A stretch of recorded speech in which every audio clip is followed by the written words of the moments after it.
Hey everybody, this is Perch. One of the things I used to do on live streams, I run really hot and cold, by the way. I'd like to, some aspects of live streams I've talked about this before. It also is a lot of prep and a lot of work, and I get kind of hung up around it. I'm also not, I don't want to play the live stream outrage game. And I notice that when I do live streams where I do big interviews, they certainly get attention. And I get it's the most likely bait for people to want to come in and clown it. That's not a community I want to be a part of. It's destructive. It does not help anything. We've been doing this now for several years, and it's the same stuff. And so but I do miss aspects of live streams. One of the things I missed, in terms of the bits, was showing the number of comics that were coming out in the next month. And that number was often horrifyingly large. And in the recent one, which was kind of a live stream, kind of also was that tribute to Keith Giffen.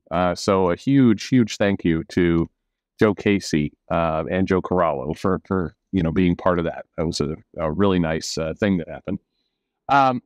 In addition to that, we talked about how some of this stuff was operating, and we looked at the comics and everybody's like, well, with COVID and everything else, comics are surely down, meaning there's surely fewer of them being printed. But the opposite is true. Comics continue to trend up. There's more comics being offered.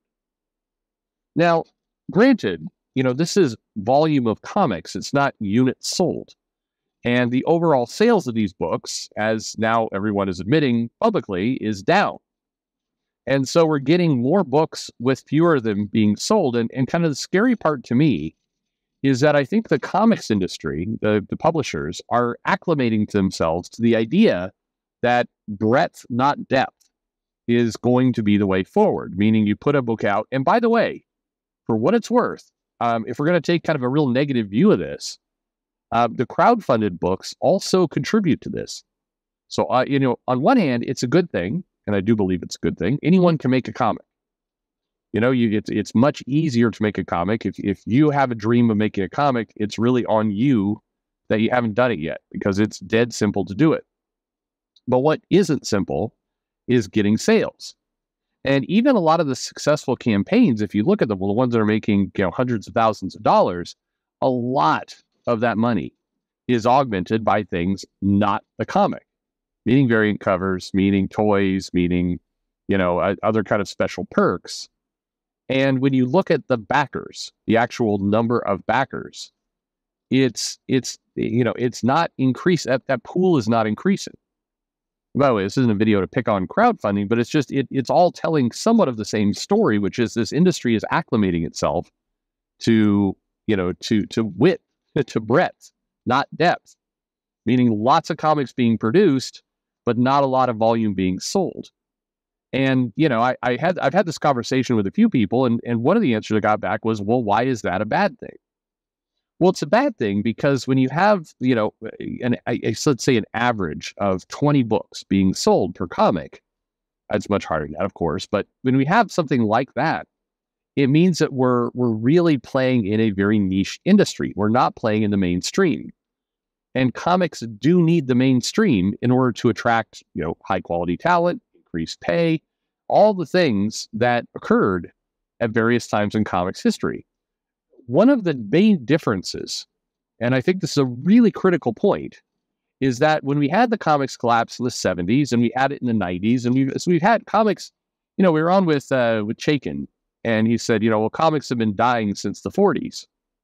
Or maybe it's John Barber. Anyway, there's some truth to that, but it's not been a steady decline. It has been a up and down. It has been things are strong, and oh no, the bottom's falling out. Nobody's going to read comics anymore, and then they come back. And one of the methods, and this is the point of when they come back, one of the key drivers of that is that there's a desire to sell volume, meaning comics come back because publishers put their head together and go, how are we going to get this back to 100,000 copies? How are we going to get this back to major sellers? How do we get that million comic copy sold? But today you're seeing a lot more acceptance toward, well, do we really need the volume? Sorry, do we need the units sold? You know, hey, I'm producing 100 comics. Talking to somebody who's setting up a small publisher, not the guy we interviewed, but setting up just kind of trying to get a small publisher. And the goal is like, I'm trying to get to 20 books a month. And I said, that's a crazy goal. Get to 5, good selling books a month. That should be your target, where you have a book out a week. Going to 20 it's a bad idea. And the answer is like, no, I need to cast a wide net.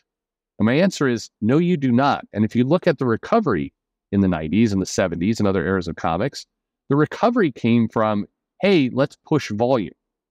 Let's find a way to get more units sold. Let's figure out our distribution channels. Let's figure out what's mainstream commercially viable. That was the success. That was the key. Not what we see today, which is maybe it's okay if it's selling at smaller numbers because we got a lot of comics going out the door. Look at all this diversity. And in diversity, I don't mean the creators. I mean genres. Look at all these different genres we have. Now you can buy a book that's a slice of life. Now you can buy a book that's horror. Now you can buy a book that's sci-fi. Now you can buy a book that is LGBTQ friendly. Look, not for knocking this. I've done many videos talking about loss of genres are a good thing because they are. But volume play for genres is stupid. Saying we're going to put out 600 odd books a month, that's crazy. So somebody wrote in a mail, that's a long lead up for a mail, but it's what we've been talking about. It says, Dear Perch, the recent Keith Giffen memorial stream you did had a moment where you showed the number of comics have drastically increased in the last year or so, which begs the question, is an American comic collapse in the near future? Yes. Yes, it is. Now, a comics collapse does not mean, as some have speculated, that everything falls apart and there's no more comics being sold. Does not mean that. That's absurd. What it does mean is that the comics, the loss of the mainstream, the loss of the high commercially viable sellers is absolute. It goes away. And then we are truly dealing with niche. We're truly dealing with, it's the collapse of the vinyl records industry. Now you might say, hang on a second, I've gone to American Eagle and they're selling vinyl records there. Cool. That is not a mainstream product. It is a niche product. Physical music, whether it's CDs or whatever it happens to be, it's digital today. Music is sold digitally. Music is sold in streams. Music is sold through subscription services. That's the volume of money. And the overwhelming volume of money is there. Music artists cater to that. The idea of putting out a vinyl record is a niche product. It's something that is going to appeal to a small kind of collector type fan base. There's money in it. Don't get me wrong. And you can make money off of it, but it is not a mainstream product. You'd be insane to call it that. It is a niche product. Comics in their past have been a mainstream product. And here's the important factor. When you've got billion-dollar movies off these properties around, it is intended to be a mainstream product when it's in that world. It's not. It's obviously not operating as such. So when you have a heavy volume play and you do not have the mainstream, you do not have high commercial targets you're hitting, then yes, a collapse is imminent. Not a collapse, again, of all comics. All comics don't go away, but the money does.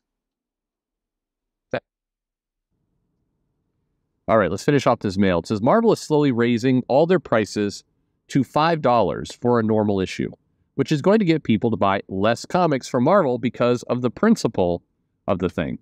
Dark Horse and IDW aren't in the best spot right now. It's hard to see if DC will blow their momentum or not. They have. But the coming months for comics, in my humble prediction, will be fraught with dark storm clouds. Yeah, look, again, all the financial indicators. Forget quality for a moment, because we can argue about that till forever. But all the financial indicators, prices increasing, units sold decreasing, volume of product, that cast a wide net strategy in full effect. High profile creators, the ones that, historically have pulled the big numbers, increasingly relegated to covers or very rare work. Look at the world of crowdfunding. Crowdfunding, you're seeing the backer pool not dramatically increase. Dollars are there, but increasingly, whether it's the local comic shop, whether it's a campaign, whether it's anything, whether it's the mainstream quote-unquote comic industry, the units that are being sold, the thing that is bringing in dollars are variant covers, are Funko Pops in the store, are tabletop gaming in a shop, are T-shirts, posters, and variant covers with crowdfunding work, commissions. That's where the money is. If you're in comics right now, that should terrify you. Whether you're an up-and-comer or whether you're a vet, that is a bad sign. So how do you correct it? Same thing. Got to fix the distribution channel. You got to at least have a depth play. There's no reason, zero reason for a mainstream comic company to produce 60, 70, 80 books a month. There is no answer to that. Marvel has kind of carefully guarded the Star Wars aspect of their line, and they've done tons of spin-offs, and you got lots of different Star Wars books, and there's Star Wars books on the shelves every week, new ones. They're not selling. Some are. A lot of them are not. And if you talk to comic shops, increasingly, they're just decreasing their orders. And here's the retailer behavior to kind of pay attention to and why a collapse is a concern. It's this. Star Wars as a property is a good property. I don't care whatever about the movies, but it's got brand recognition. And what happens in the retailer's mind is when you have the mainline Star Wars title and you have 8 other titles, the 8 other titles are not selling very well, you start to decrease your orders. Your initial hope is that, hey, the main Star Wars book sells 50 copies a month, so I'm going to order, 20 copies of all these others. They're not going to sell as well as the main title, but some of that rub should wear off on them. And when it doesn't, you lower your orders of those 20-odd titles by 10. You cut them in half. Okay, so now you're selling half as much of the others, but guess what you also do? You lower your orders of the mainstream book too, because what that message is telling you as a retailer is the overall brand property has decreased.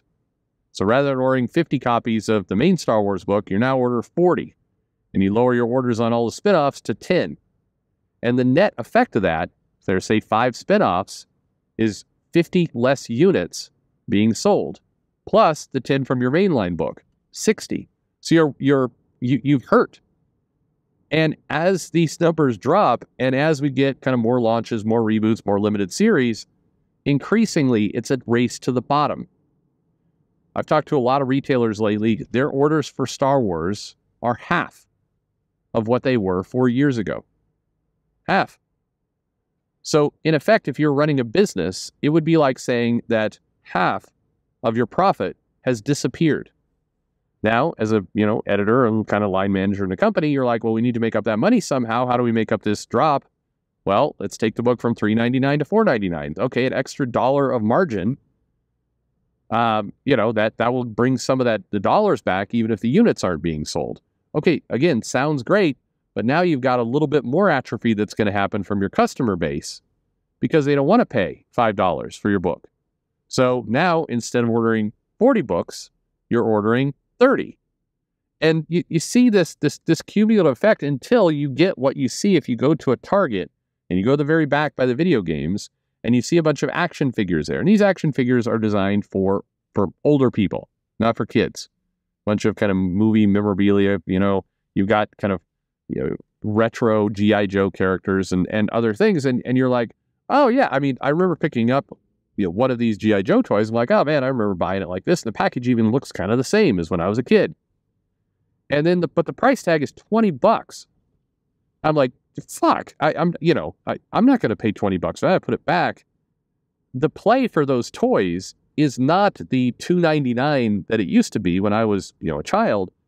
It's now $20. Because they're selling so fewer of those toys. They have not attracted the kind of new kids audience.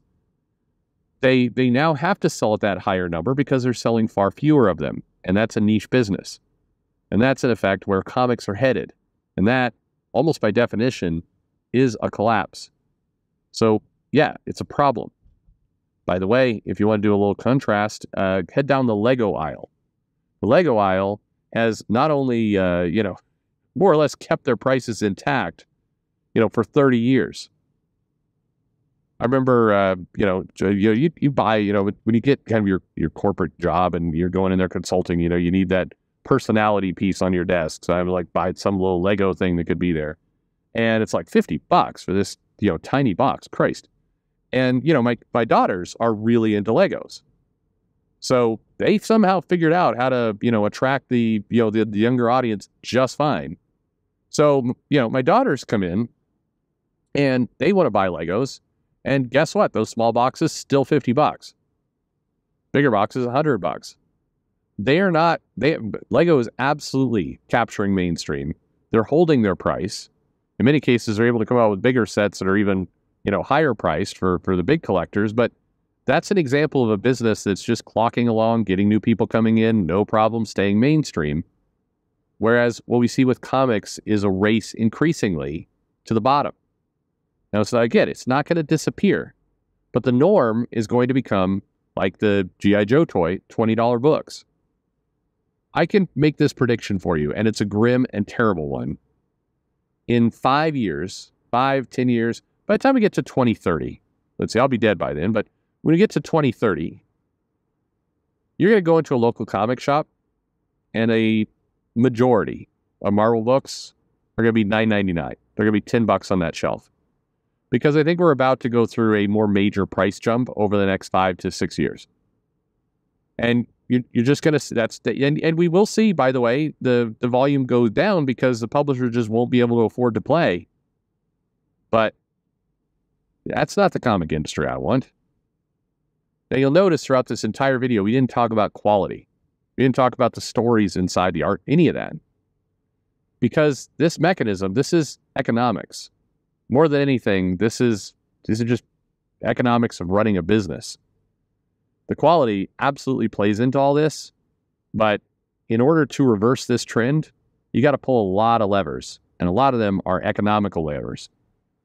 Anyway, let me know your thoughts, comments below, like and subscribe, and thanks for listening.